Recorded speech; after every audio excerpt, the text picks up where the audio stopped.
luxury.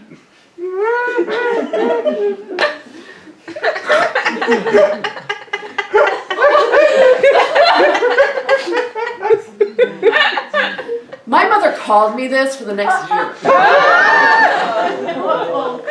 16.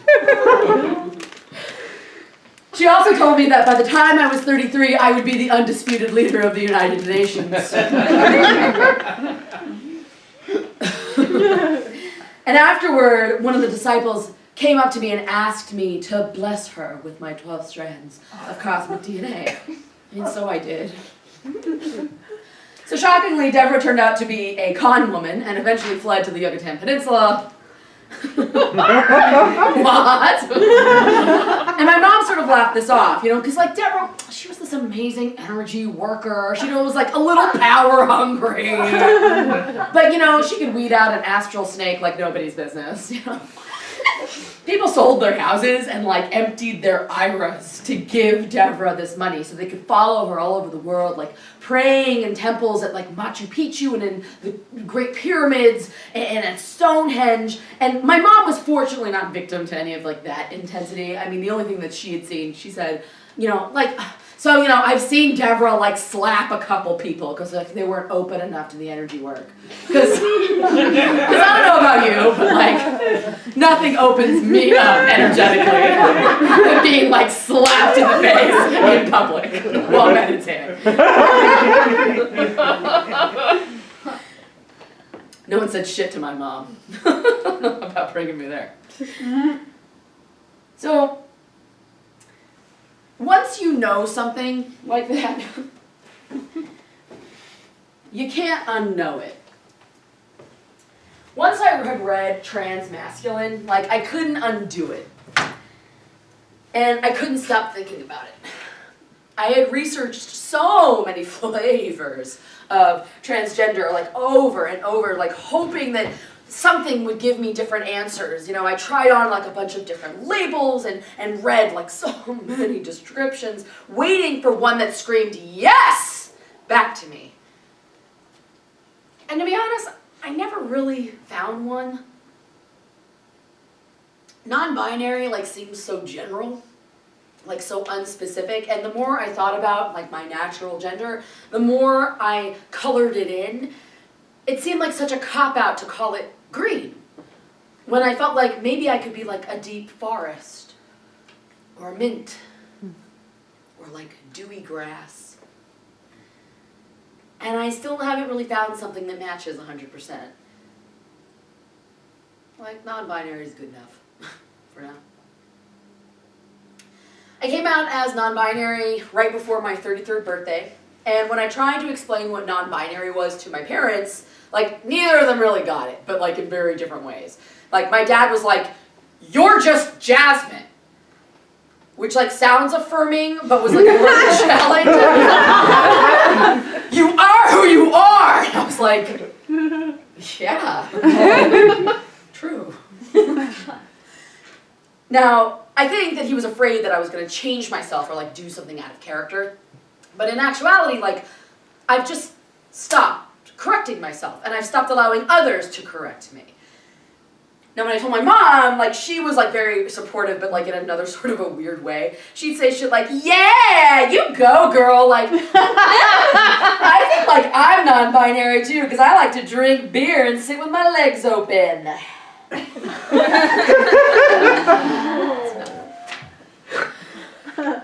And I got that a lot when I first came out, like this notion that non-binary is just being like a non-traditional woman. And here's the thing, like just because you are not femme and have a vagina does not make you non-binary.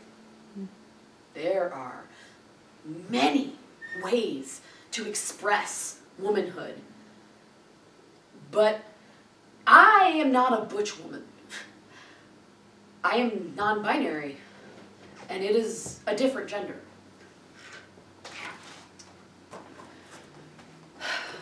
But I needed evidence. You know? I needed to prove that I was not just like a tough lady. You know? I was something else. So like I did research, you know, I read articles and books and took surveys and talked to people, and I went on this like Hansel and Gretel hunt for these breadcrumbs. You know, I went on this search to hunt, to eat, to witch, to find, to fend, to mask, into the woods! Into the woods! Into the woods and out of the woods.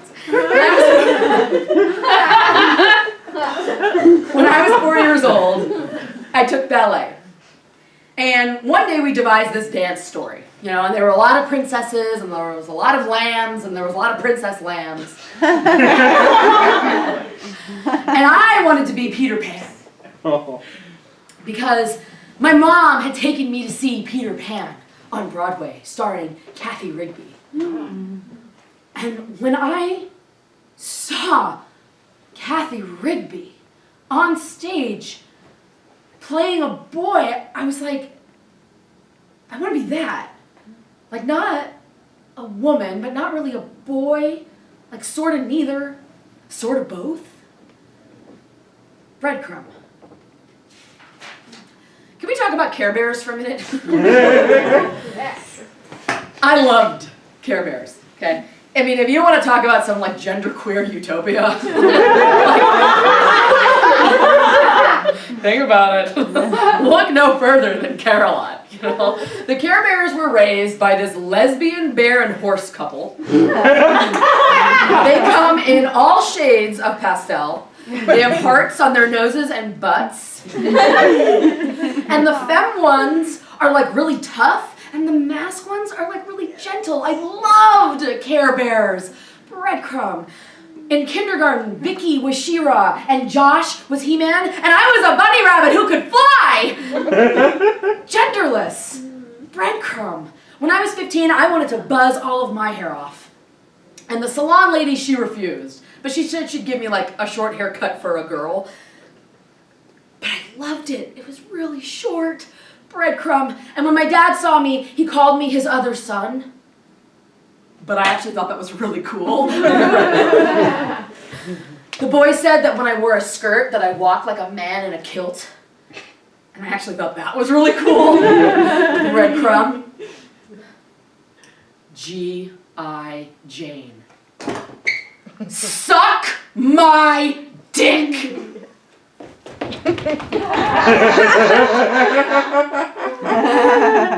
Breadcrumb. Breadcrumb. Breadcrumb. Breadcrumb. And there came this point when I realized that I was on my knees in the dirt, like looking for breadcrumbs, and I was sick of crumbs. I wanted a loaf. I wanted a feast. And that meant that, you know, I had to stop looking at the ground and start walking through the woods with my head up.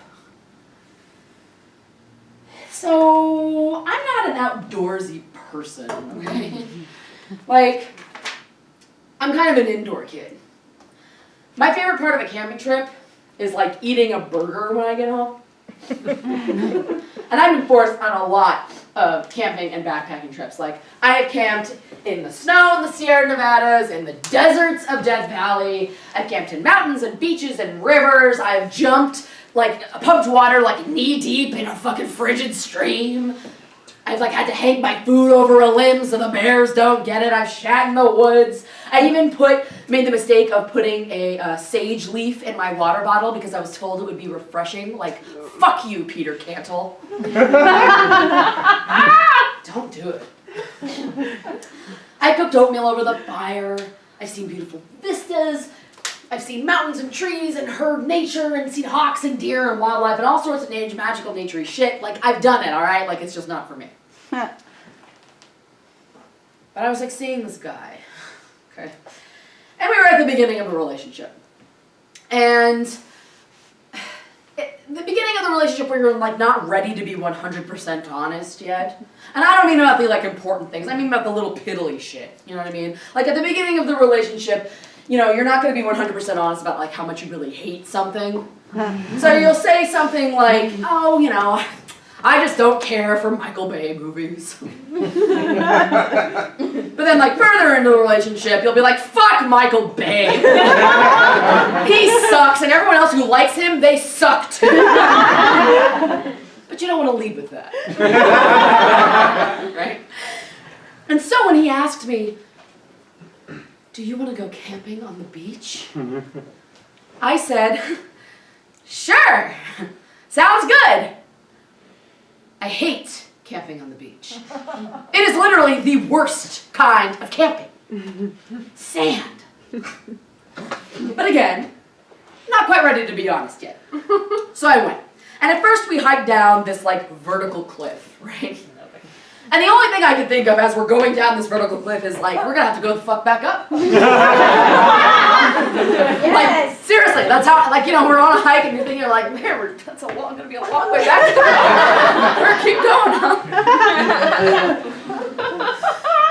So, we get there, we set up camp, and he turns and looks at me all like handsome and cute, and he says, come on, I want to show you something. Will you go for a walk with me? Sure, sounds good. So we go on this walk. And, all right, I'm going to admit, we actually were in a very cool place. And it's called Natural Bridges, and it's this national park in Santa Cruz, California, where basically there are these huge, natural, stone arches, huge, like stories tall, that come out of the water. So when the tide is in, they just look like these like random arches in the middle of the ocean. And a couple of them do connect to the mainland. And when the tide is out, you can kind of walk through them. So we're walking through, and to get where he ultimately wanted to take me, we had to go up this like 5-foot kind of plateau. And so he like scrambles up like this beautiful, elegant gazelle, and he gets to the top and he says, I'll tell you when to go. And again, beginning of the relationship, so instead of saying, the fuck you will, I said, sure, sounds great. And he says, go! And so I leapt onto this plateau and immediately a wave just hit me. I'm soaked from the neck down.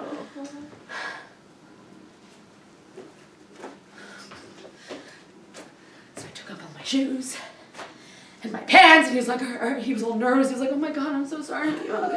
And I'm like, yeah, you want to go for a walk? Let's go for a walk. So there I am in my underwear and a t-shirt, completely barefoot, and we start walking across these tide pools. Now, I don't know if you know what a tide pooled lands are, but basically it's jagged rocks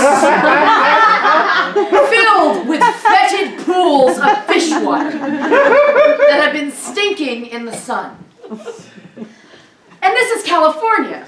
So that means there are these giant mounds of kelp. And kelp, if you're not familiar with kelp, are these big mounds of vegetable intestines with these little balls filled with boiling salt water. So when you step on them, they explode all over you. And when you step on them, you disturb these kelp piles where millions upon millions of flies live. And they come out like, hey, how you doing? What you doing? Hey, hold this. Like, I don't come over here. I want to touch you. I want to touch you all over my naked body. They hate outside.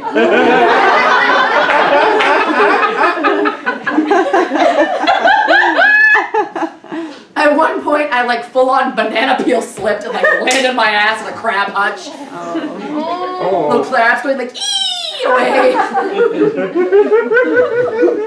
So finally, I see what it is he wanted to fucking show me. And again, I admit it was pretty cool. It was this huge, like 3-story tall rock that was way out on the tideland and had a cave about halfway up that overlooked the ocean. So I'm like, all right, we're fucking doing it. So I ran across and I leapt onto the top of that rock and I climbed it like some sort of like drunken scarab. And I get to the top and I look out at the ocean and I think, yes, I have done it. I have triumphed over nature. Fuck you. And I look out and I notice that like 100 feet off the coast is this boat. Stands to reason. But the boat is lined with all of these people facing the shore with binoculars. And I realize that these motherfuckers on their whale watching tour have watched me cross the tide. And then finally the coup de grace, like, ass out. This fucking rock. And I think this is perfect. This is perfect. This is like a metaphor for my life. I have been running around barefoot and bare ass in nature with people watching and judging me from the fucking security of their sun decks. And I felt ugly and stupid and fat and inept, and all I really wanted to do was impress this stupid guy that I liked because I felt like this is what I had to do. I had to pretend that I liked the outdoors. I had to pretend that I was good at hiking. I had to pretend that I didn't care that I was dirty and smelly and hot and tired. And then I looked over, and he's not grossed out. Did I go down? He's not grossed out or disappointed or wanting to tell me about the kinds of girls that he likes. In fact, he's laughing with me about how utterly absurd it is that in the span of like a 10-minute walk along the beach, I have managed to lose most of my clothes, fall in a puddle, smell like a fishmonger, and of course have like attracted an audience. And years later, after we were married, I brought up this trip and was like, oh God, wasn't it like so funny how I hid how much I hated camping? And he said, oh no, I knew you were pissed.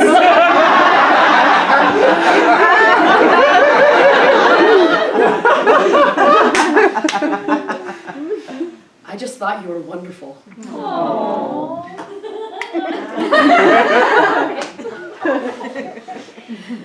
So I came out after Mike and I were married and had already had our kids. And people will like ask me like, God, like, how's Mike doing? Well, let me assure you, he's great because I'm great. And he loves me. And it's really that simple. You want to know what people asked me? Can't you just be like Annie Oakley? Like she was a tough, strong woman. Are you sure this isn't your own internalized misogyny? You're not going to get like a mastectomy, are you? Well, if you're not going to take hormones or have surgery, like are you even really trans? Being non-binary is just white girls wanting attention. You know, people might think you're a dyke, right? Are you gonna wear a suit to your brother's wedding?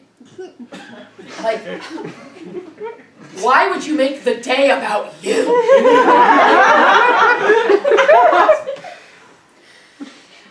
But then there were the people who were trying to do like the right thing. I had like literally only cut my hair and I had bought a single pair of men's cargo shorts, and I got this deluge of private messages like, I noticed you got your hair and changed some of your pronouns on Facebook. Like, are you still going by Jasmine? I'm like, who are you? And I'm like, are you even really trans now? Like, I didn't wake up one day and know that I was non-binary. Like, it was this period of mourning, not over the loss of my womanhood, but because I had spent so long trapped inside of it. On a technicality. Like literally, like I didn't know that there was a word for people like me. When I typically approached some of the like out trans and non-binary people that I knew about my gender exploration, they all said, hey, thank you for coming to me. You know, I've been watching you. Because we can smell each other. And your changes, and I was hoping that you would reach out. You know, ask me anything. Ask me whatever you want. And that's how you do it, by the way. Wait. Just wait. But mostly, those early days were marked by the fact that I did not know what I was, what to call myself. I mean, and I did not fully understand the terror of not being ready to explain yourself. Because that is the penance of not being cis, that you have some explaining to do. I would go home and I was so grateful that I had like this partner who loved me, who thought I was wonderful, who did not question what I was going through or if it was temporary or permanent. And I knew that I was privileged to go through this transition in this relatively safe space. But everyone has learning curves. Mike wakes up early with the girls, and he tries to shoo them downstairs so that I can sleep a little longer before he goes to work. And even after I had changed my pronouns, I would be lying in my bed, like just waking up, and I'd hear, "Don't wake up Mommy, she's still sleeping." And every morning, it felt like a hammer being brought down on my head. But I let it go. For weeks. I was so frightened of being accused of being high maintenance, which is another remnant of female socialization. So much that I hesitated to advocate for myself to the safest person that I knew.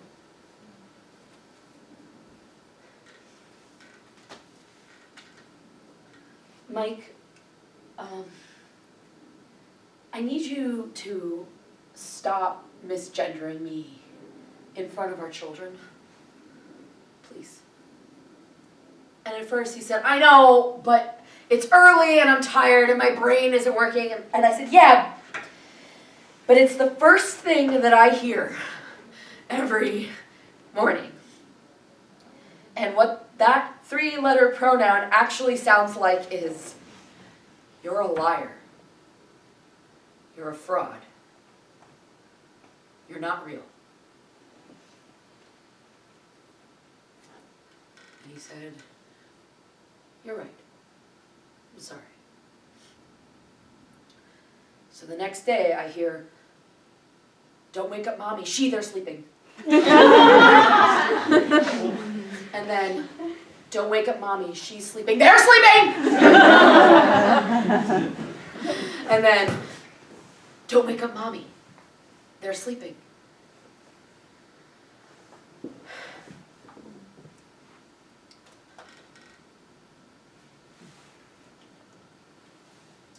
Reteaching my kids about my pronouns and about gender in general was really hard. I've been out now for like a year, and a year later they still misgender me because my spouse and I are like the only adults they know who use my pronouns. Strangers misgender me constantly. I did, however, finally come out to their preschool like 2 weeks ago. And it's such a weird thing to like have to think about, you know, like I had to come out over email to a preschool staff who like honestly have way more shit on their plate than my gender, like probably like actual shit. But like my kids spend a lot of time with these adults, and even though the thought of having to come out to these strangers like made me sweat, like I knew I had to do it. And so I did it, and they were very kind about it, and you know, I hope it makes a difference. One of the things that you have to figure out as a non-binary person is who you come out to. So I came out to my spouse, my kids, my friends, my theater family. I came out to my brother, my mom, my dad. I decided to just let my grandparents die in peace. I don't need to know. I don't think about it. It's fine. They're mostly blended.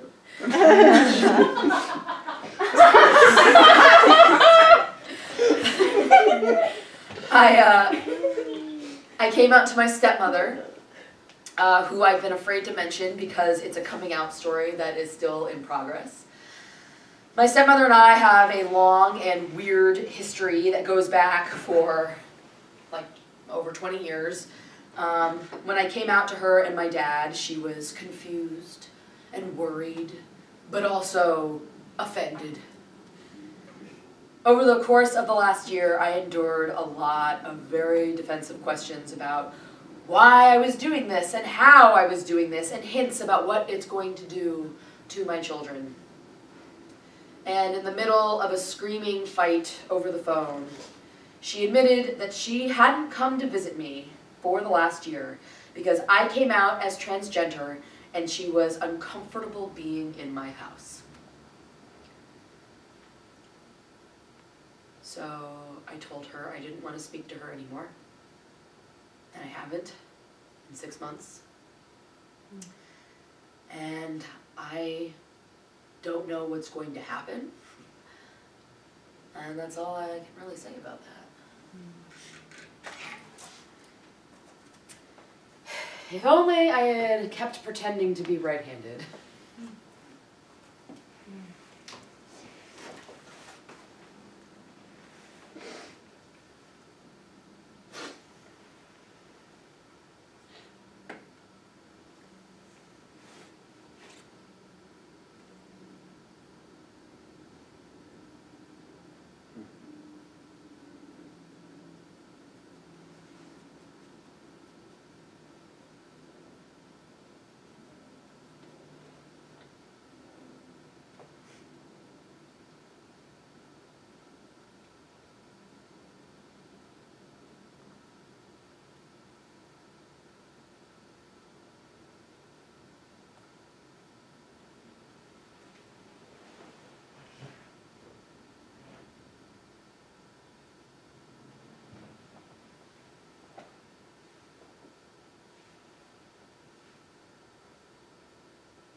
One of the ways that I explore my gender is through art. I'm an actor, I'm a theater producer, and I'm also a drag performer. And in drag, I've been able to settle in to my masculine side in a way that is accepted and unquestioned.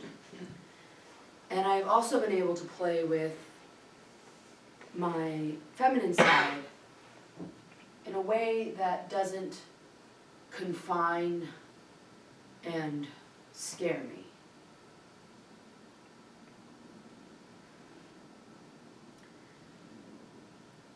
Because my feminine really scared me when I first came out. My feminine had betrayed me. My feminine was also a way to prove that I was faking it. Because if I had these feminine traits with a vagina and breasts, why wasn't I just a woman? She scared me. Once, I went to go get dressed and I realized that I didn't have any more clothes. I've been there. And that meant I had to go to the drawer. And the drawer was filled with all of the blouses and the dresses and the skirts that I used to wear. And that I used to love. I had this maroon sack dress that I probably wore once a week. I loved that dress. And, you know, I tried to, talk myself into it, right? I mean, anyone can wear anything. Clothing has no gender. Gender is a lie. Gender is performative. And fuck the binary. Yeah. And so I put it on. And I had a panic attack. And I had this out-of-body experience where I watched myself in the mirror coldly as I stared at myself in the mirror, paralyzed and crying, and I could hear my kids talking, so I had to just tell them where their shoes were because I didn't want them to walk in on me, because how was I going to explain this? How was I going to explain that they could wear whatever they want and be whatever they want when I knew it wasn't true? When all I could do was weep and stare at this creature, this like beast, this fake. And it was then that I realized that I did way more work to try and pass as a woman than I ever have just being myself.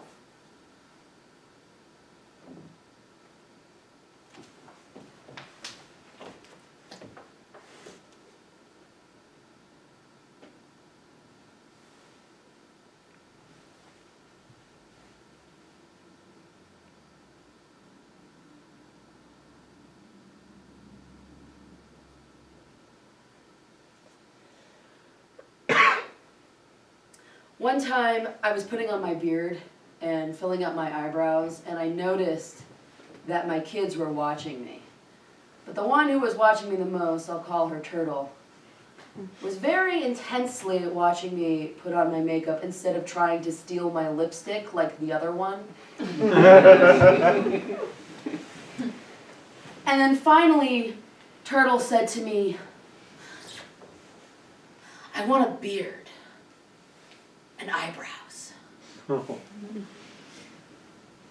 I gave her big eyebrows and a beard. And she was so happy. Last year, Turtle asked me if she could get a haircut like Daddy. And I admit, I was afraid of what people like my stepmother would say if I let Turtle get this haircut. If people would think that I was like projecting onto her instead of just accepting that maybe there was a little girl who wants a beard and a short haircut, I mean, plus like toddlers change their minds like even while they're asking for what they want. So like I put it off. And a few months went by. And Turtle kept saying, "I want a haircut like Daddy. I want a haircut like Daddy." And I said, "Why not a haircut like me?" And she said, "Because I want flat hair." God.